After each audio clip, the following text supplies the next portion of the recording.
होता है वचन से, हे नाथ मैं आपकी शरण में हूं, हे प्रियाजू मैं आपकी शरण में हूं। वाणी से शरणागति उतरती है। जब वो हृदय में शरणागति आने लगती है तो चेष्टाएं भी इष्ट के अधीन होने लगती हैं, इष्ट की प्रसन्नता के लिए। उससे कभी भी इष्ट के विरुद्ध आचरण नहीं होंगे। प्रतिकूलस्य वर्जनम शरणागत का लक्षण है। श्री कृष्ण अनुकूलेन प्रतिकूलस्य वर्जनम। पहले वाणी हमारी शरण में हुई, हे प्रियालाल मैं आपकी शरण में हूं।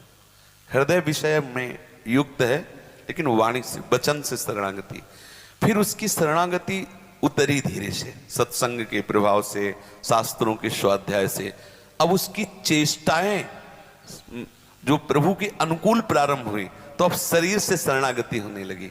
शरीर और वाणी के शरणागत होते ही उसके मन में शरणागति का उदय हो जाता है। पर ये तीनों शरणागति तभी पूर्ण मानी जाती जब स्वयं से शरणागति हो। समझ रहे ना? स्वयं की शरणागति के लिए ही अद्भुत महिमा का वर्णन करते हुए गोस्वामी जी कह रहे हैं, बिगड़ी जन्म अनेक किया वहीं सुधरे आज हो ही राम को। पहले तू हो जा प्रभु का। तो हम प्रभु के थे, प्रभु के हैं, प्रभु के रहेंगे। केवल हमारी भूल हो गई है, शरणागति नई नहीं आनी। आप सोचना, पूरी गीता सुनने के बाद अर्जुन जी ने एक ही बात स्वीकार की कि नष्टो मोहा स्मृतिर लब्ध्वा। भूल मिट गई, नई बात तो कोई नहीं आई, भूल मिट गई।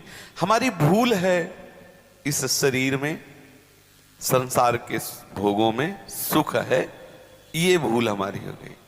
हमारे प्रभु नित्य हमारे मित्र हैं, हमारे स्वामी हैं, हम जो भी भाव करें हम उनको भूल गए और अनित्य को अपना मित्र मान लिया। श्रीमद् भगवत गीता जी, श्रीमद् भागवत जी या जो भगवत प्रेमी महापुरुष जन हैं, उनके समीप बैठने से, उनका जो एक एक शब्द है उसका श्रवण करने से, शास्त्रों का स्वाध्याय करने से, ये जो हमारी भूल थी, मैं शरीर हूं, मैं स्त्री हूं, मैं पुरुष हूं, मैं भोगता हूं, मैं करता हूं, ये मिट गई। नष्टो मोहा स्मृति, याद आ गई। ये है पूर्ण शरणागति।